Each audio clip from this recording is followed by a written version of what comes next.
In the vast expanse of the galaxy, where 1,000 species wage war among the stars, there exists one name that turns hardened mercenaries cold with fear. Not a weapon, not a warship, not even a fleet.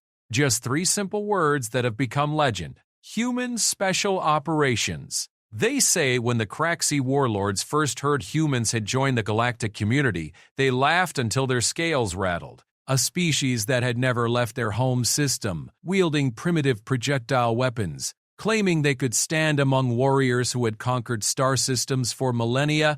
It was the greatest joke the galaxy had ever heard. But laughter has a way of dying quickly in the darkness between stars.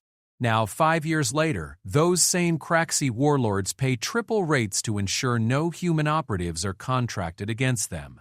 The Vorthan death squads who once boasted they feared nothing in the universe now include no human engagement clauses in every contract. Even the dreaded Sithrak Assassins Guild, masters of death for over 3,000 years, have publicly stated they will not accept contracts that might put them against human special forces. What changed? What could possibly transform a species that barely knew space travel into the most feared warriors in the galaxy? The answer lies not in their technology, not in their numbers, but in something far more terrifying, something that no alien species had encountered before. The human capacity for creative violence, bound by an unbreakable code of loyalty and an absolute refusal to surrender. This is the story of how 3 words became a death sentence in the mercenary underworld. This is the story of how humanity's finest turned fear itself into their greatest weapon. This is the story of why, in the darkest corners of space, hardened killers whisper warnings about the species that fights not just to win, but to ensure their enemies never threaten their own again. Some call it overkill. Humans call it Tuesday. The cargo bay of the mercenary vessel Crimson Talon reeked of recycled air and barely contained violence. 47 of the galaxy's most dangerous hired killers sat in uncomfortable silence, their various forms creating a grotesque menagerie of claws, scales, and predatory intent.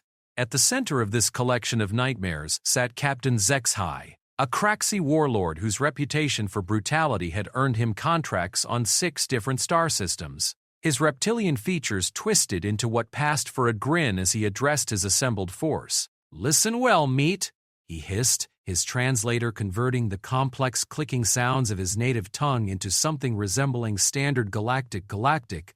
"This operation pays triple rate because our target has hired human mercenaries. Vorthak the Bone Crusher, a massive Threnodai, who had never met an enemy he couldn't simply tear apart, shifted nervously in his restraints. "Captain," his rumbling voice filled the bay, "perhaps we should reconsider." "The stories about human tactics are exactly that." HFY cut him off with a dismissive wave of his clawed hand. "Stories. Propaganda designed to inflate their reputation. Humans are barely out of their system. 5 years ago, they were shooting metal slugs at each other with chemical propellants. Now, suddenly, they're the most feared force in the galaxy? Ridiculous." Solara, a Sithrak assassin whose body count numbered in the thousands, raised one of her forearms. Her voice carried the whisper of death itself. "With respect, Captain, the Assassins Guild has officially recommended against engaging human operatives. The psychological profiles we've developed suggest their combat methodology is unprecedented." HFY's eyes narrowed to predatory slits. "You've all grown soft," he spat. 47 of the deadliest beings in known space, and you're frightened by bedtime stories about a species that hasn't even figured out proper energy weapons yet. He stood, his 7-foot frame casting shadows across the assembled mercenaries. "We are being paid 20 million credits to eliminate a single human research facility. The target has a protection detail of exactly 12 human operatives. 12! Against 47 of us." The ship's navigation officer, a crystalline being called Hexran, projected a holographic display showing their destination. The facility appeared as a small cluster of buildings on a moon orbiting a gas giant in the Kepler system. The target is Dr. Sarah Chen, a human xenobiologist who has been developing something called adaptive combat serums. Our employer wants both her research and her elimination. See? Zexhai gestured at the hologram. A simple smash-and-grab operation. One soft scientist and a handful of guards. We hit them hard and fast, take what we need, and vaporize the rest. His grin widened, revealing rows of razor-sharp teeth. And when we're done, we'll have proven once and for all that human reputation is nothing but hot air. Vorthak wasn't convinced. Captain, I've heard stories from the survivor of the Altair Station incident. He claimed the humans didn't just kill his squad, they hunted them. For 3 days. Through a space station they booby-trapped to become a death maze. When station security finally found the bodies, they said it looked like the humans had been playing with them. Survivor stories always get exaggerated. Zexhau dismissed. Fear makes cowards of the bravest warriors, and failure makes liars of them all. But Solera leaned forward, her voice dropping to barely above a whisper. Captain, I've seen the classified reports from 3 different intelligence agencies. The humans don't fight like any species we've encountered. They don't seek quick victories or efficient kills. They fight like they're trying to send a message. The tension in the cargo bay grew thicker. Even the most hardened killers among them shifted uncomfortably. There was something about the way she said it that made everyone's predatory instincts start screaming warnings. Zexhai slammed his fist against the bulkhead, the sound echoing through the chamber like a gunshot. Enough, he roared. I don't care if they paint themselves blue and howl at the stars. We are professionals. We have weapons, armor, and tactics that have served us for decades. More importantly, we have numbers. 12 against 47 is a slaughter, and we're the ones holding the knives. Hexran's crystalline form pulsed with nervous energy. Captain, perhaps we should at least review the tactical data on human combat patterns. There is no data, Zexhai interrupted. Don't trust me. Just rumors and ghost stories told by failures who couldn't handle a job. We stick to the plan. Fast insertion, overwhelming force, quick extraction. The humans won't know what hit them. The ship's AI chimed softly, indicating they were approaching their destination. Through the small viewports, the research facility was visible on the moon's surface, a cluster of white buildings connected by covered walkways. It looked peaceful, almost serene against the stark landscape. Target acquired, the AI announced in its emotionless tone. Sensors detect 12 human life signs within the facility, along with 1 human scientist. No defensive installations detected. No weapon signatures above personal small arms level. Zexhai's grin became predatory. You see? Exactly as intelligence reported, a soft target defended by rent-a-cops with pop guns. He turned to address his squad. Final equipment check. We go in hard and fast. Kill everyone except the scientist. She comes with us. Any questions? Vorthak raised one massive hand. Rules of engagement with the human guards? The same as always, Zexhai replied coldly. Kill them all. Make it quick. Make it clean. Make it final. But even as the words left his mouth, a part of him wondered why his most experienced killers seemed so nervous. These were beings who had faced down everything from Threnody berserkers to Vorthan death machines without flinching. What could possibly make them so uneasy about 12 human guards on a research facility? The ship settled into a gentle landing pattern, its engines whisper quiet in the moon's thin atmosphere. Through the viewports, they could see the facility's lights glowing warmly against the darkness of space. Everything looked exactly as their intelligence had indicated. Peaceful, vulnerable, perfect. Solara checked her weapons one final time, but her movements were tense, mechanical. Something about this whole situation felt wrong to her trained assassin instincts. The human facility wasn't just undefended, it was too undefended. In her experience, when something looked too easy, it usually was. Captain, she said quietly, I recommend we send in a scouting team first. Something about this doesn't feel right. Zexay was already suiting up in his combat armor, the sleek black surface absorbing light like a void. Your paranoia is noted and dismissed, he said without looking at her. We have a schedule to keep. The longer we delay, the more likely it becomes that reinforcements arrive. The cargo bay doors began to cycle open, revealing the stark lunar landscape beyond.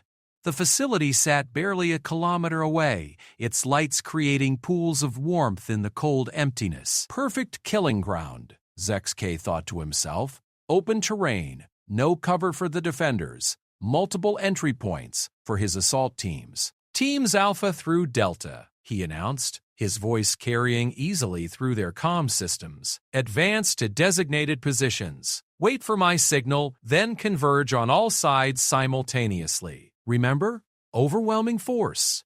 Maximum intimidation. These humans need to understand they're outclassed before the shooting even starts. The mercenaries began filing out of the ship in practiced formation, their various forms moving with deadly grace across the lunar surface. Vorthak led the heavy assault team, his massive frame carrying enough firepower to level a building. Silera commanded the infiltration specialists, beings who could move like shadows and kill in absolute silence. The remaining squads were a mix of everything in between. Soldiers, assassins, and killers who had earned their reputations in blood across a dozen star systems. As they approached the facility, Zexay couldn't help but feel vindicated.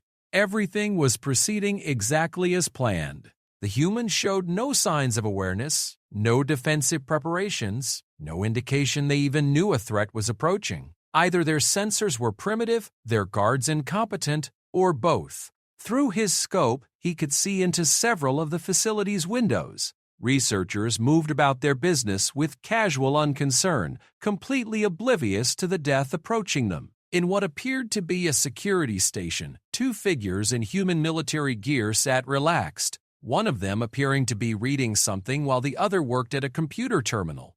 Alpha team in position, Vorthak's voice crackled over the comm. Beta team ready, Silera reported, though her tone suggested she was anything but comfortable with the situation. One by one, the other team leaders confirmed their readiness. 47 professional killers armed with the finest weapons money could buy, positioned to overwhelm 12 guards and one scientist.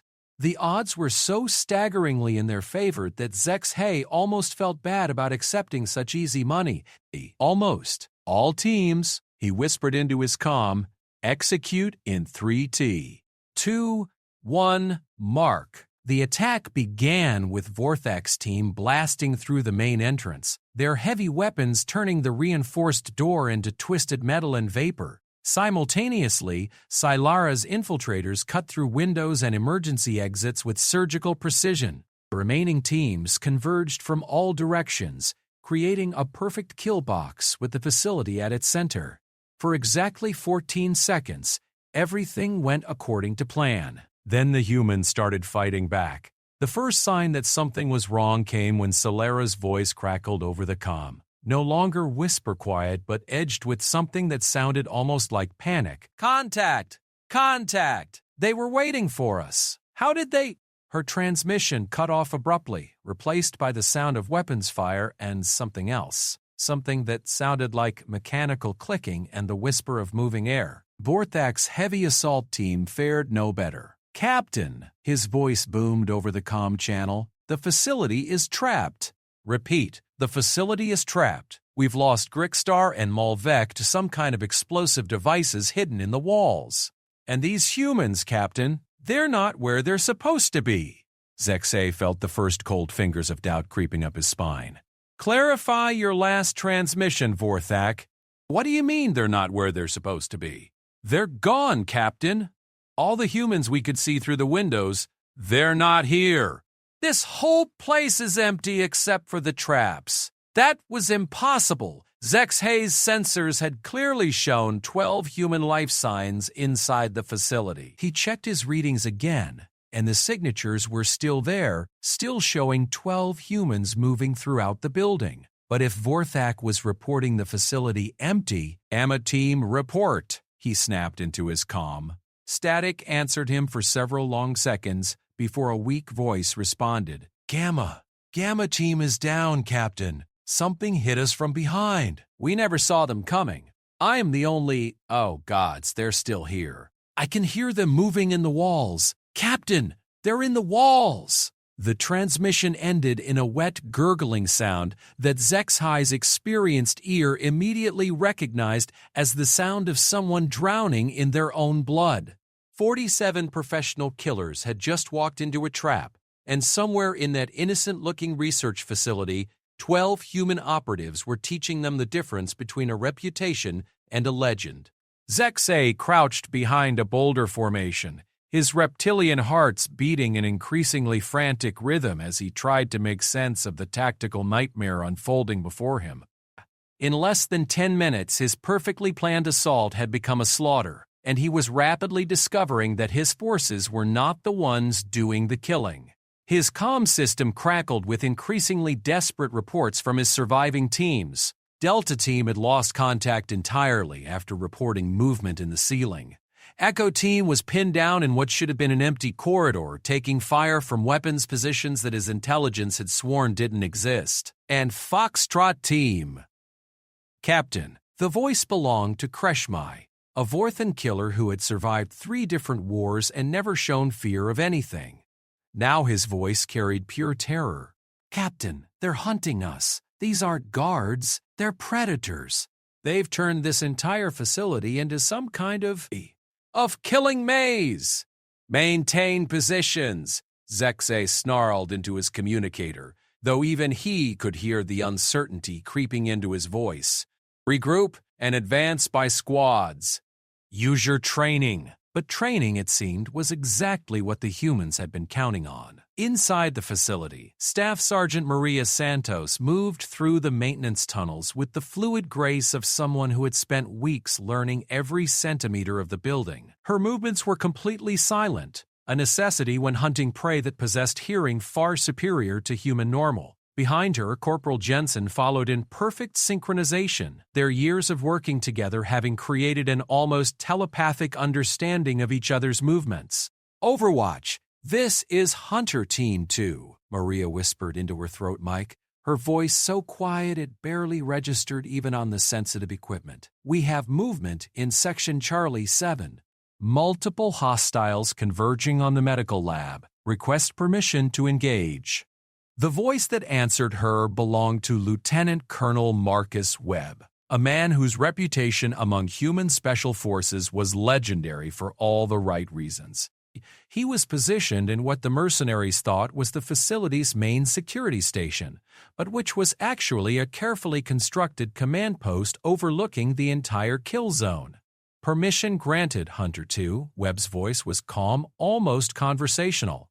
Remember, we want at least a few of them to escape. Word needs to spread about what happens when you threaten human civilians. Maria's smile was invisible in the darkness of the maintenance tunnel, but it was the kind of smile that would have made even Zekasai's cold blood run colder. Copy that, Overwatch. Making them believers. She moved forward through the tunnel until she reached a pre-positioned firing port, one of dozens that had been carefully cut through the facility's walls during the weeks of preparation. Through the scope of her modified Gauss rifle, she could see 5 mercenaries moving down the corridor in standard military formation. Professionals, she noted with approval. They were good at what they did. They just weren't good enough. The first mercenary, a bipedal creature covered in chitinous armor, never knew what hit him. Maria's Gauss rifle was completely silent, and the hypervelocity projectile punched through his natural armor like it was paper. He simply stopped existing from the chest up. The remaining 4 immediately went into defensive positions, but they were defending against threats they could see. Maria was already moving, flowing through the tunnel system to a new firing position, while Jensen circled around through an entirely different route. Contact! Contact! One of the mercenaries was screaming into his comm. Sniper! Unknown position! We need backup! But backup was busy dealing with their own problems. 3 sections away, demolition specialist Tommy Rodriguez was demonstrating why human engineers were particularly creative when it came to making things explode. The facility had been rigged with what the humans called progressive demolition, a series of charges that could be detonated individually to reshape the building's layout in real time.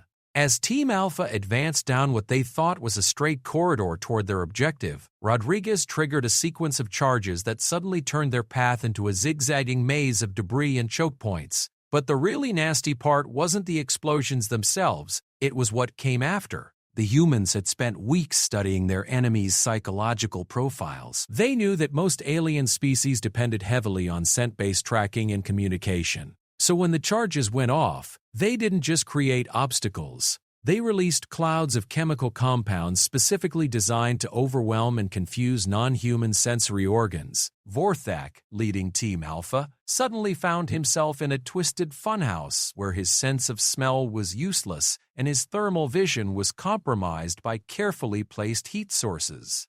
"What is this?" he roared, his massive frame struggling to navigate the suddenly narrow passage.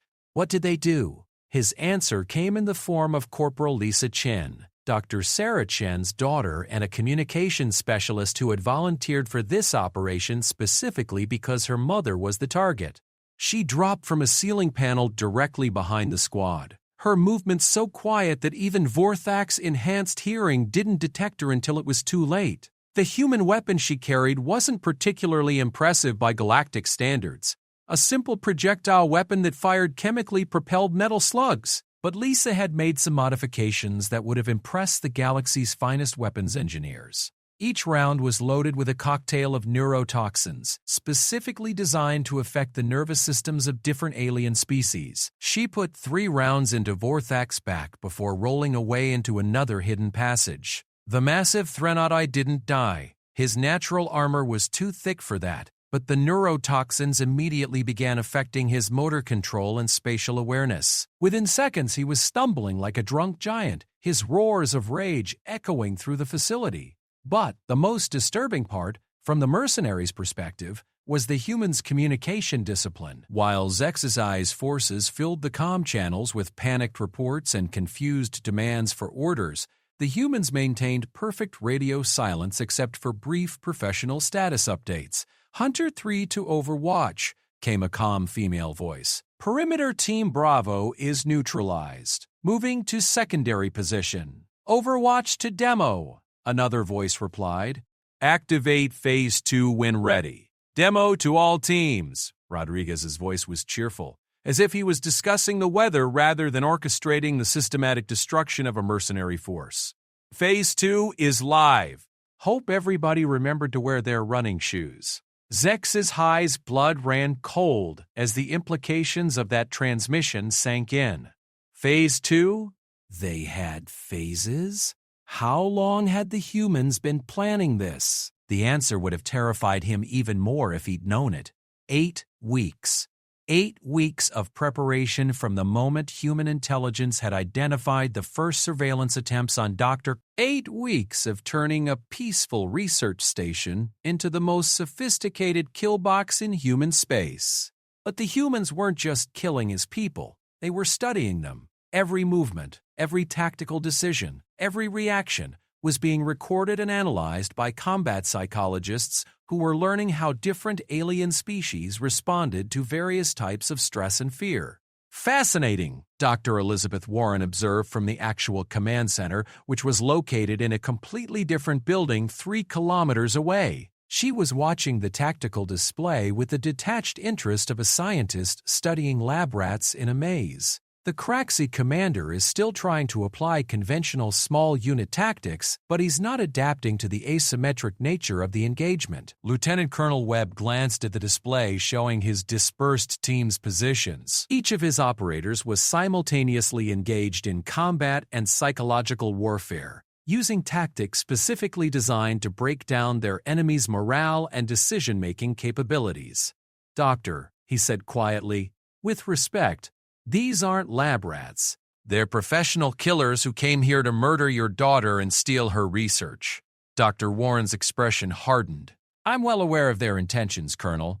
That's why I insisted on being here to observe." I want to understand exactly what kind of message we're sending.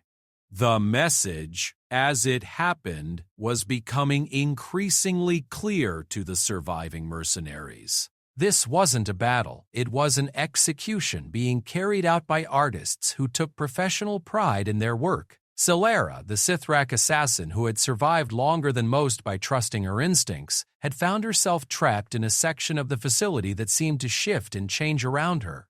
Corridors that had been clear 5 minutes ago were now filled with obstacles. Rooms that should have been empty contained automated defenses that tracked her movement with uncanny precision. But worst of all were the sounds. The humans weren't just hiding, they were stalking.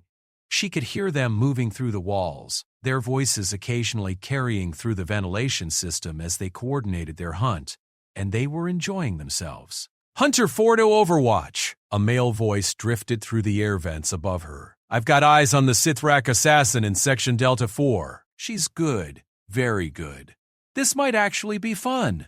"Overwatch to Hunter 4, came the reply. "Remember, we want to study her techniques before termination. See how long you can keep her moving."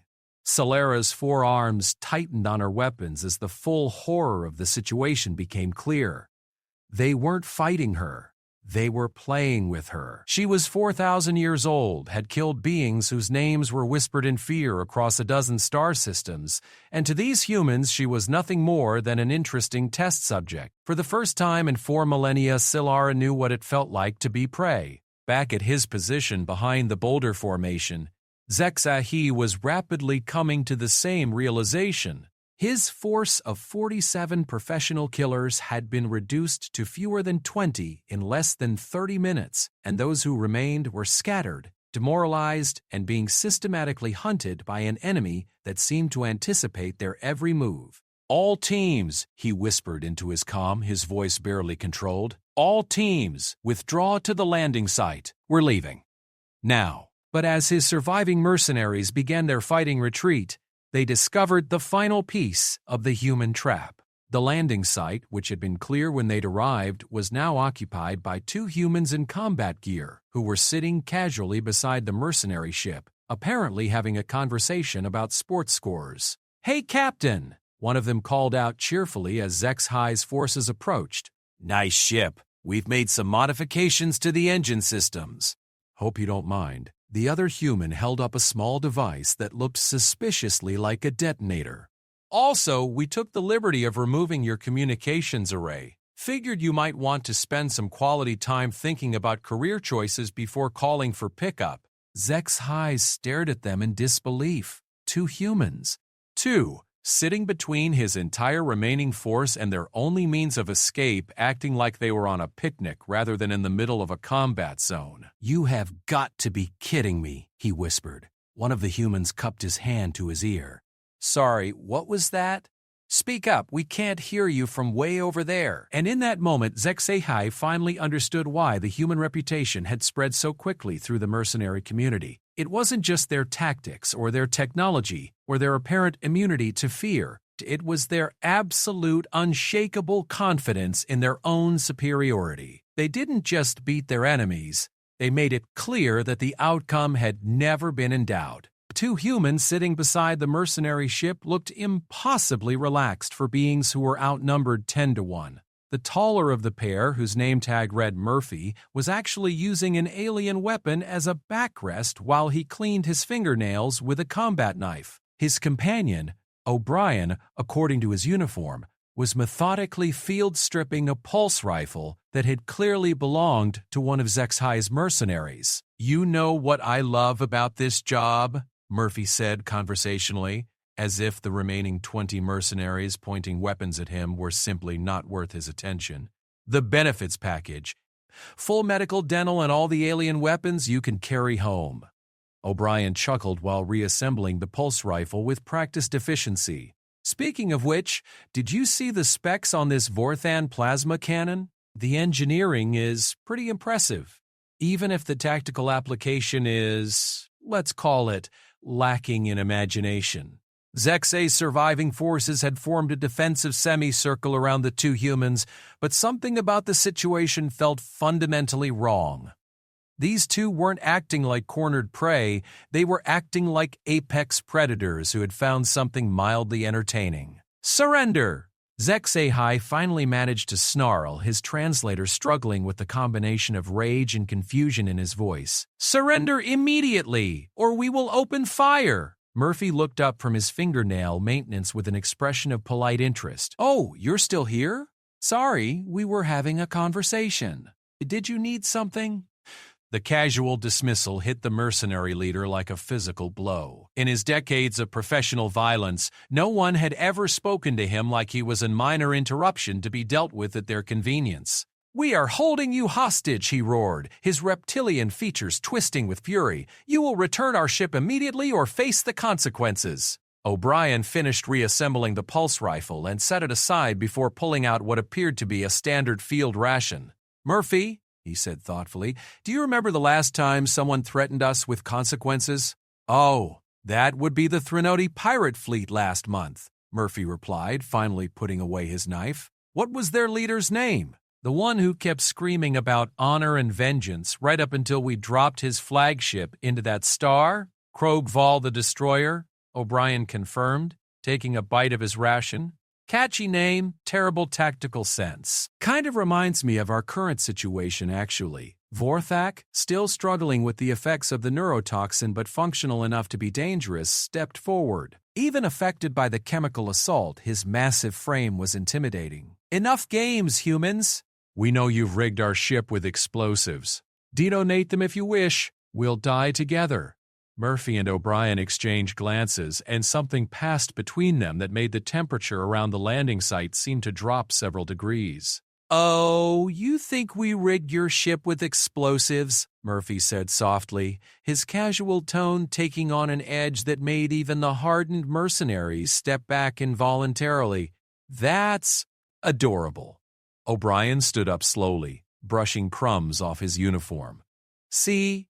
That's where you aliens always get it wrong. You think in terms of simple solutions. Blow up the ship, everyone dies, problem solved. Very binary. Very limited. Humans," Murphy continued, also rising to his feet, "are more creative than that." He pulled out a small tablet and casually tossed it to HFY. The Craxy warlord caught it automatically, his enhanced reflexes acting faster than his conscious mind. The screen was showing what appeared to be a real-time tactical display of the surrounding star system. "Go ahead," Murphy encouraged. "Take a look at your ship's current status." HFY's eyes widened as he studied the display. According to the readout, his ship was completely functional. Engines online, weapon systems active, life support normal. No explosives detected anywhere on the hull or in the critical systems. "I don't understand," he said slowly. "Of course you don't," O'Brien replied with something that might have been pity. "You're thinking like a mercenary." "We're thinking like humans." Murphy gestured toward the ship. "Go ahead, take it. Leave. Run back to whatever rock you crawled out from under and spread the word about what happened here." The offer was so unexpected that several of the mercenaries actually lowered their weapons in confusion. Vorthak voiced what they were all thinking. "You're letting us go?" "Oh, we're doing much more than that," Murphy said with a smile that was somehow more terrifying than any threat. "We're giving you exactly what you came here for." O'Brien pulled out another device, this one looking suspiciously like a standard data pad. "See? We know who hired you. We know where you were supposed to deliver Dr. Chen and her research. We know your entire operational structure, your command hierarchy, and your payment schedule." "How?" HFY whispered. "Because," Murphy said gently, "we've been monitoring your communications since the moment you entered this system. Every transmission, every tactical update, every panicked cry for help, we've recorded all of it. And we've been having some very interesting conversations with your employer. The implications hit HFY like a physical blow." "You didn't." "Oh, but we did," O'Brien confirmed cheerfully. "Your employer now believes that you successfully completed the mission. As far as they know, Dr. Chen and her research are currently being transported to the agreed-upon rendezvous point by professional, reliable mercenaries. Murphy checked his chronometer with theatrical precision. In fact, you should be arriving at those coordinates in approximately 6 hours. Your employer is expecting you. The remaining mercenaries looked around at each other in growing horror as they began to understand what the humans had done. Sillara, who had somehow managed to escape the facility during the chaos, spoke for all of them. But we don't have the scientist or the research. We failed completely. Exactly, both humans said in unison, their voices carrying a satisfaction that made the mercenaries' blood run cold.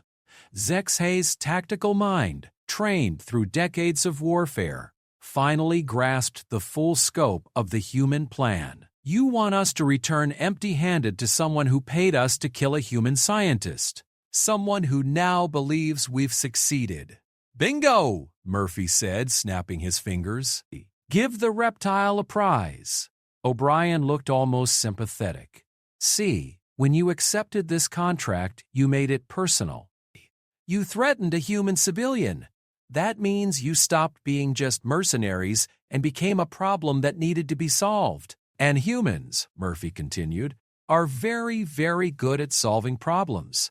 We don't just eliminate threats, we eliminate the sources of threats. The full horror of their situation began to sink in. They were being sent back to their employer as unwitting assassins, carrying not success, but the evidence of their own failure. Their employer would know immediately that they had been compromised, that their operation had failed catastrophically, and that the humans now knew who had hired them. You're turning us into a delivery system, Zexhay said quietly. A weapon aimed at our own employer. We prefer to think of you as a message, O'Brien said. A very clear, very personal message about what happens when someone tries to harm human civilians.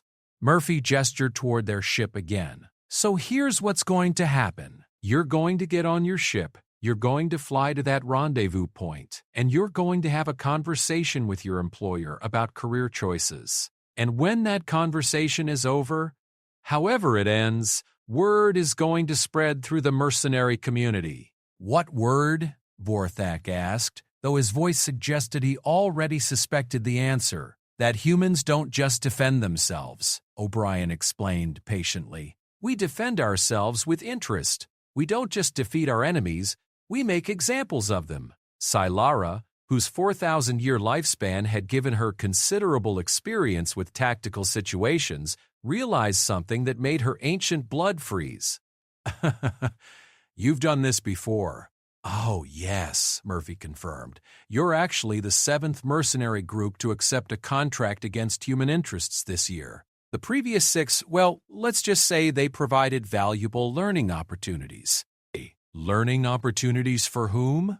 Zexhay asked, though he was beginning to suspect he didn't want to know the answer. For us, O'Brien said simply. We've been studying your tactics, your command structures, your psychological profiles.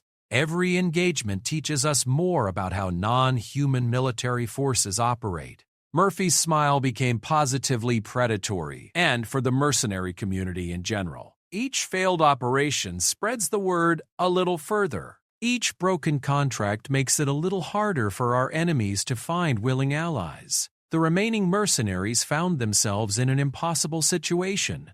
They could try to fight the 2 humans, but they had just witnessed what human special operations could do when properly prepared. They could try to run, but they had no other ship and no way off the planet. Or they could do exactly what the humans wanted and fly back to face their employer's wrath. This is psychological warfare, Sillara observed. This is human warfare, O'Brien corrected. We don't just fight with weapons. We fight with reputation, with fear, with the absolute certainty that anyone who threatens our people will face consequences that extend far beyond the immediate tactical situation. Murphy gestured toward the facility, where the lights still glowed warmly in the lunar darkness. Dr. Chen is in there right now, completely safe, continuing her research. Her daughter Lisa is probably making dinner plans for next week. And in 6 months, when Dr. Chen publishes her findings, the galaxy is going to benefit from her work. While you, O'Brien continued, are going to fly back to your employer and explain how 47 of the galaxy's most dangerous killers were systematically hunted and destroyed by 12 humans who made it look easy. We could refuse, Zexhay said, though his voice lacked conviction. You could, Murphy agreed. And then we'd have to get creative about how to return you to your employer. Trust me, the ship is the more comfortable option. The mercenaries looked around at each other, seeing their own defeat reflected in alien faces that had known only victory before today. Professional pride warred with professional survival instinct, and survival won. How do we know you won't just shoot us down as soon as we take off? Vorthak asked. O'Brien looked genuinely hurt. Because that would be wasteful. Dead mercenaries can't spread the word about what happens when you accept contracts against human interests. Besides, Murphy added with cheerful malice, watching what happens when you explain this to your employer is going to be much more entertaining than simply killing you. One by one, the surviving mercenaries began moving toward their ship. They moved like defeated soldiers rather than professional killers, their confidence broken along with their tactical superiority. As they boarded the Crimson Talon, Zexhay turned back one final time. Why? He asked. Why go to all this trouble when you could have just killed us all? Murphy and O'Brien exchanged another look, and this time their smiles were identical expressions of absolute certainty. Because, they said together, dead enemies are just dead. Living enemies who tell stories are recruitment tools for our side. The bridge of the Crimson Talon was a tomb of silence as the surviving mercenaries stared at the starfield ahead of them. 6 hours had passed since their humiliating departure from the research facility, and every minute brought them closer to a rendezvous that had transformed from a simple payment exchange into what felt like a death sentence. Zexhay sat in his command chair, but his usual predatory confidence had been replaced by something his crew had never seen before: uncertainty. Around him, the 20 survivors of his original 47-member team moved with the mechanical precision of beings going through familiar motions while their minds grappled with an impossible reality. They had been outplayed, outmaneuvered, and systematically destroyed by an enemy that had treated their assault like a training exercise. Captain! Hexran's crystalline form pulsed with nervous energy as he monitored the navigation systems. We're approaching the rendezvous coordinates. Shall I begin the standard docking procedures? The question hung in the air like a weapon waiting to discharge. Standard procedures meant transmitting their identification codes, confirming mission success, and preparing to transfer their cargo to their employer. But they had no cargo, no scientist, no research data. Nothing but the bitter taste of defeat and the growing certainty that they were flying into a trap of their own making. Silara, who had retreated into the meditation trance that kept her 4,000-year-old mind functional, suddenly stirred. "Captain," she said quietly, "I've been thinking about the human tactics." And Zexhay's voice was carefully controlled, but everyone on the bridge could hear the tension beneath it. "They didn't just defeat us," the ancient assassin said slowly. "They studied us. Everything about that operation was designed to learn how we think, how we react, how we break under pressure." Vorthak, still struggling with occasional motor control issues from the neurotoxin, raised his massive head. "You think they're still watching us?" "I know they are," Silara replied with absolute certainty. "This entire situation is another layer of their psychological warfare. They want to see how we handle failure, how we deal with our employer, how our command structure responds to catastrophic defeat." The bridge fell silent as the implications sank in. They weren't just flying toward a difficult conversation with their employer. They were being herded toward it like experimental subjects in a laboratory maze. "Contact!" Hexran's voice cracked across the bridge like a whip. "Large vessel emerging from the asteroid field. Configuration matches our employer's flagship." On the main display, a sleek predator of a ship materialized from the shadows between the asteroids. The Knight's Edge was a custom-built assassination platform owned by Korthak the Merciless, a crime lord whose reputation for handling failure was legendary throughout the criminal underworld. Seeing his ship appear on their screens was like watching their own execution dock. "Incoming transmission," the communications officer reported, his voice barely steady. "On screen," Zexay commanded, though every instinct he possessed screamed at him to turn the ship around and flee into deep space. The holographic display shimmered to life, revealing the imposing figure of Korthak the Merciless. The crime lord's species was an unholy fusion of reptilian and insectoid features, creating something that looked like evolution's nightmare given form and purpose. His compound eyes fixed on Zexay with the intensity of a predator examining wounded prey. "Zexay." Korthak's voice carried the sibilant menace of a serpent preparing to strike. "You are precisely on time." "I trust the operation proceeded according to plan?" Every eye on the bridge turned toward their captain, waiting to see how he would handle the most important lie of his career. The silence stretched for long seconds while Zexay fought an internal battle between professional pride and survival instinct. "There were complications," he said finally. Korthak's compound eyes shifted slightly, a movement that every criminal in the galaxy knew preceded extreme violence. "Complications? Please, elaborate." Zexay found himself in the impossible position of trying to explain how 47 professional killers had been systematically defeated by 12 humans without sounding like a complete incompetent. "The intelligence we received about the target was incomplete." "Incomplete in what way?" Korthak's patience was clearly wearing thin, and his claws had begun extending from their sheaths, a sure sign that someone was about to die messily. "The human security presence was more significant than reported," Zexay said carefully. They had prepared extensive defensive measures. But even as he spoke, Zexay realized that Korthak wasn't buying his explanation. The crime lord's expression was shifting from annoyance to something far more dangerous. Suspicion. "Captain Zexay," Korthak said with deadly calm, "are you attempting to renegotiate our agreement? Because if so, I should remind you that the penalty for failure is not merely financial." That's when Celera's ancient instincts finally identified what had been bothering her about this entire situation. She leaned forward in her restraints, her forearms tensing as realization struck her like a physical blow. "Captain," she whispered urgently, "this isn't just about us. Look at his ship positioning. Look at the escort pattern. This whole rendezvous is a setup." Zexay's tactical training kicked in as he followed her gaze to the sensor displays.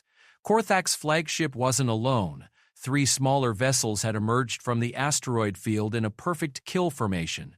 They were surrounded. "You knew," Zexay said quietly, the pieces finally falling into place. "You knew we would fail." Korthak's expression shifted to one of genuine amusement. "Oh, Captain, did you really think I would risk my reputation on the success of your pathetic band of mercenaries against human special operations?" The admission hit the bridge like a gravitational shockwave. They hadn't just been hired to kill Dr. Chen and steal her research, they had been hired to fail. They were expendable pawns in a game whose real purpose they were only now beginning to understand. "You see," Korthak continued with the satisfaction of a predator explaining the trap to already caught prey, "the humans have become something of a problem for my organization. Their reputation has made it increasingly difficult to recruit quality personnel for operations against human interests. So I decided to solve 2 problems simultaneously." Vorthak's massive frame shuddered with rage as understanding dawned. "You sent us to die. You wanted us to fail so you could eliminate us as potential witnesses. And to study human tactical responses." Korthak confirmed cheerfully. "Your deaths would have provided valuable intelligence about human special operations capabilities. Unfortunately, the humans proved more creative than anticipated." Hexran's crystalline form was pulsing with rapid color changes that indicated extreme agitation. "Captain, sensors are detecting weapons lock from all 3 escort vessels. They're preparing to fire, But Zek's AI was no longer looking at the tactical display. He was staring at Korthak's image with the dawning realization that they had been manipulated by everyone involved in this operation. The humans had known about the double cross.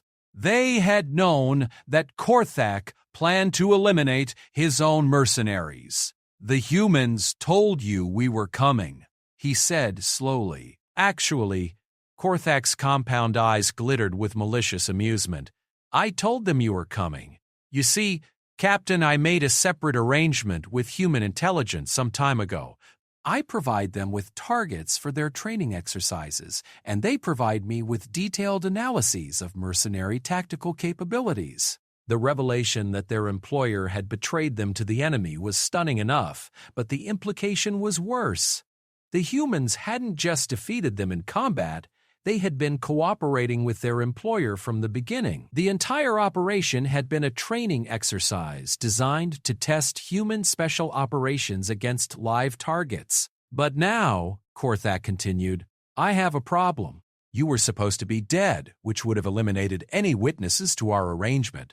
Instead, you return alive, humiliated, and quite possibly compromised by human intelligence." Silera's four arms tightened on her weapons as her ancient survival instincts kicked into overdrive. "So you're going to kill us anyway?" "Oh, absolutely," Korthak confirmed cheerfully. "But first, I want to know exactly what the humans told you. How much do you know about my arrangement with their intelligence services?" Zek's felt the last pieces of his professional dignity crumble as he realized the full scope of the betrayal. They hadn't just been defeated in combat, they had been sold out by their own employer, used as training targets by the enemy, and were now about to be executed to cover up a collaboration that spanned who knew how many operations. "Nothing," he said quietly. "We know nothing about any arrangement." "Oh, I rather doubt that," Korthak replied. "You see, human intelligence officers are remarkably thorough. They would never have released you without conducting extensive debriefings. The question is, what did you tell them about my operations?" But even as Korthak spoke, something was bothering Zek's about the crime lord's behavior. For someone about to commit multiple murders, he seemed remarkably relaxed, almost as if he was stalling for time. "Sir," Hexran's voice cracked with strain, "I'm detecting massive energy signatures approaching from the outer system.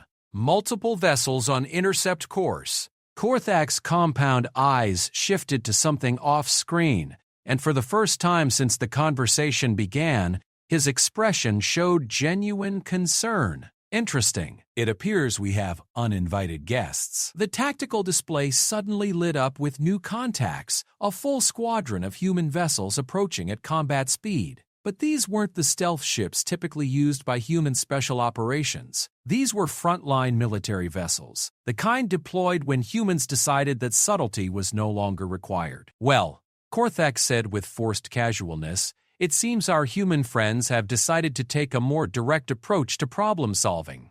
A new voice cut across the communication channel, calm and professional with an undertone of absolute authority. "This is Admiral Sarah Morrison, Terran Defense Force. All vessels will stand down immediately and prepare for boarding. Any attempt to flee or resist will be met with overwhelming force." Zek's found himself caught between terror and a strange sense of relief. The humans were here in force, which meant death was probably imminent, but at least they would die in open combat rather than being executed like failed experiments. But Korthak's reaction was unexpected. Instead of panic or rage, the crime lord began laughing, a sound like grinding metal that sent chills through everyone listening. "Oh, this is perfect," he said through his laughter. "Simply perfect. Do you understand what's happening here, Captain? Enlighten me," Sexay said grimly. "The humans aren't here to rescue you," Korthak explained with obvious delight. "They're here to clean up their own mess. You see, dead mercenaries tell no tales, but live mercenaries who know about human intelligence operations, well, that's a problem that needs to be solved permanently." The horrible possibility that Korthak was right settled over the bridge like a shroud. They had been manipulated by everyone, betrayed by their employer, defeated by the enemy, and were now caught between two forces that had every reason to ensure their permanent silence. In fact, Korthak continued cheerfully, I believe we're about to witness something quite rare. Human and criminal organizations cooperating to eliminate inconvenient witnesses. As if to confirm his words, Admiral Morrison's voice cut across the communication channel again. Korthak, you have 30 seconds to eliminate the mercenary vessel before we do it for you. The crime lord's laughter filled the bridge as he looked directly at Zex's image. And there it is, Captain. Your human friends are giving me permission to finish what they started.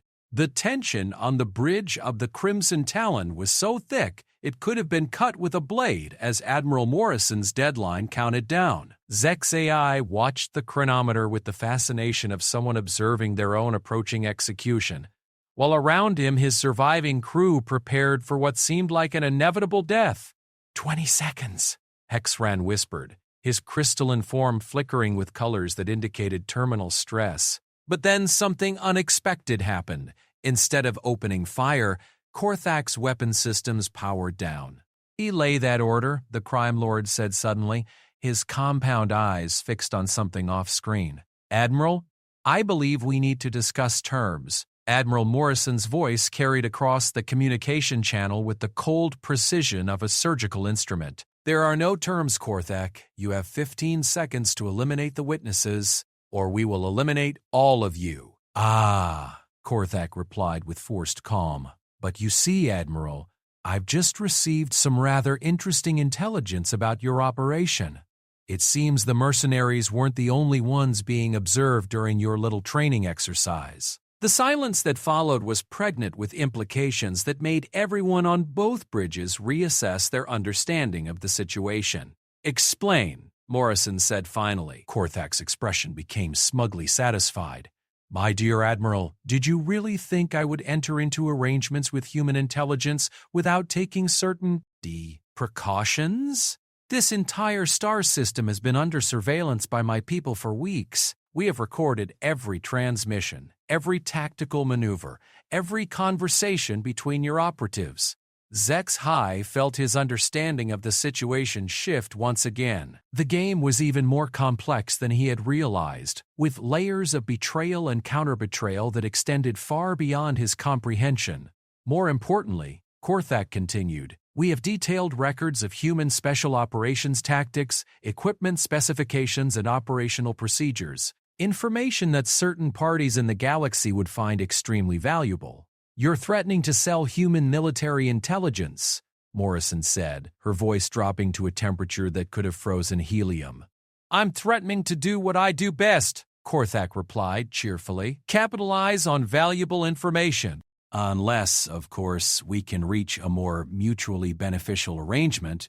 But even as the two leaders engaged in their deadly negotiation, Sylara was studying the tactical displays with the concentrated attention of someone whose survival had always depended on understanding the hidden currents of any situation. Captain, she whispered urgently, look at the human fleet positioning. This isn't a cleanup operation. Zex AI followed her gaze to the sensor readings and felt his already racing heart skip several beats.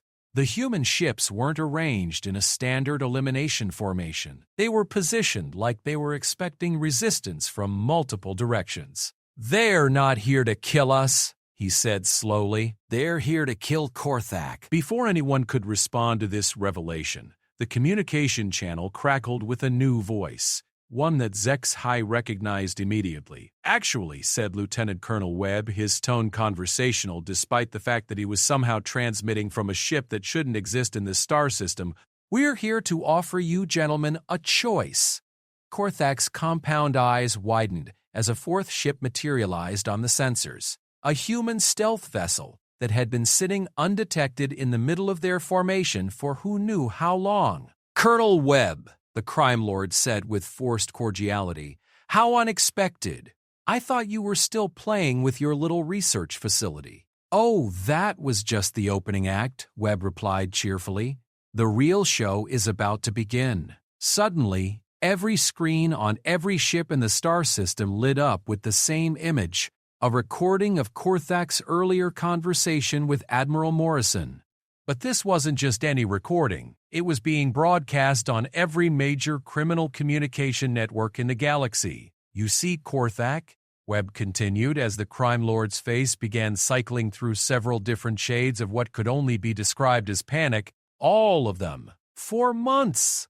The implications hit everyone simultaneously. The human intelligence operation hadn't been limited to the research facility. It had been a galaxy-wide sting operation targeting criminal organizations that had been collaborating with enemies of humanity. But the truly beautiful part, Webb continued with obvious satisfaction, is that we didn't have to fabricate any evidence. You actually did betray your own people to work with us. You actually did sell out mercenary teams for training exercises. You actually are exactly the kind of treacherous scum that gives crime lords a bad name. Korthak's ship suddenly came under fire, not from the human vessels, but from his own escorts. The revelation that their boss had been collaborating with human intelligence while sending them into deadly traps had an immediate and predictable effect on their loyalty. And that, Webb observed as Korthak's flagship began taking damage from all sides, is why we always preferred working with professionals. Admiral Morrison's voice cut across the chaos with clinical precision. Captain Zexai, you and your crew are hereby offered asylum under the Terran Witness Protection Protocol. In exchange for your testimony regarding criminal conspiracy and collaboration with enemy intelligence services, you will be granted full pardons and new identities. The offer was so unexpected that Zexai actually forgot to breathe for several seconds. You're offering us sanctuary? We're offering you exactly what we offered the 6 previous mercenary groups who found themselves in similar situations, Webb explained. The choice between a new life working for us or a very short life working for people like Korthak. Silara's 4,000-year-old mind was racing as she processed the full scope of the human operation. How long have you been planning this? About 2 years, Webb admitted. Ever since we realized that the best way to protect human interests wasn't to fight the criminal underworld, but to turn it against itself. On the tactical display, Korthak's flagship was taking increasingly heavy damage as his own fleet tore it apart. The crime lord's voice crackled across the communication channel one last time, distorted by static and what sounded like explosions. "This isn't over, humans," he screamed. "You think you've won, but you've just started a war with forces you don't understand." Actually, Admiral Morrison replied with clinical detachment, "We ended a war with forces that never understood us." Korthak's flagship exploded in a brilliant flash that lit up the entire asteroid field, taking with it one of the most dangerous crime lords in the galaxy and any remaining doubt about human tactical superiority. So Webb said into the sudden silence, "What's it going to be, Captain?" "New lives working for people who appreciate professional competence. Or would you prefer to take your chances with the remaining criminal organizations who now know you've been exposed to human operational methods?" Zexai looked around his bridge at the faces of beings who had started this mission as feared killers and were ending it as refugees seeking protection from the very species they had come to murder. The irony was so complete it was almost beautiful. "What kind of work?" he asked finally. "The kind you're already good at," Morrison replied. "Hunting down criminals, mercenaries, and terrorists who threaten civilized worlds. The only difference is that now you'll be doing it for the right reasons." Vorthak raised his massive head, still struggling with the after effects of human neurotoxin but coherent enough to ask the crucial question. "And if we refuse? Then you're free to leave. We'll even provide you with a new ship and enough supplies to reach any destination you choose. But I should mention that word about this operation is already spreading through the mercenary community. By the time you reach civilization, everyone will know that you were involved in an operation that exposed one of the galaxy's most powerful crime lords as a human collaborator." The message was clear. They could accept human protection, or they could spend the rest of their very short lives being hunted by every criminal organization in the galaxy. "Some choice," Silara observed wryly. "It's more choice than Korthak gave you," Morrison pointed out. "More choice than he gave any of the teams he sent to die in human training exercises." Zexhay found himself thinking about the past 72 hours, how quickly his certainty had crumbled, how thoroughly his understanding of galactic power structures had been destroyed, and how completely his respect for human capabilities had been redefined.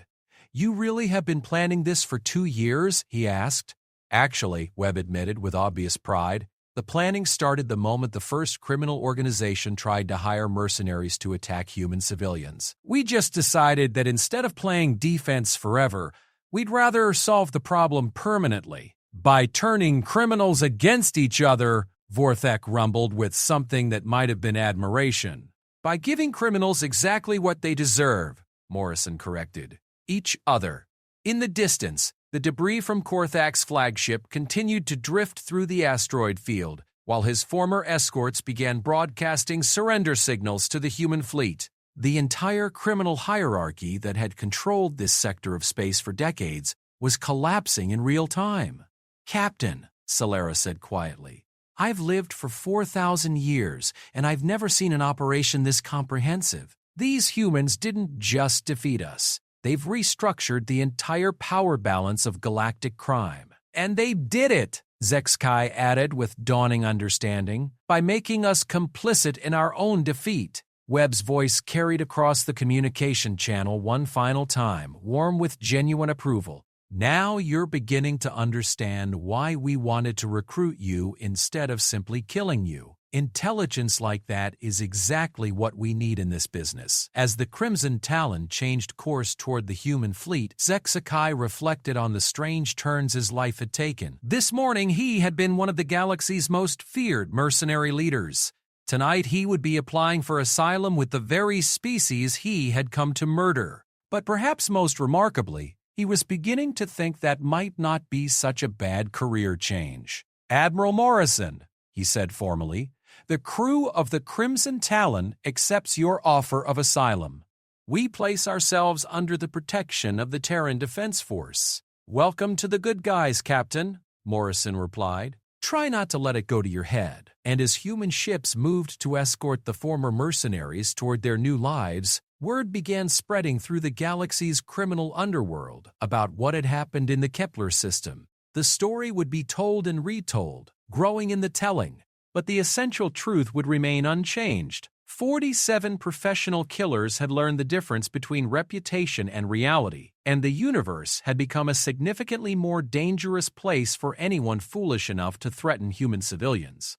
The humans, it seemed, had a very long memory and an even longer reach when it came to protecting their own, and they were just getting started. The human special ops struck fear. Alien mercenaries wouldn't fight.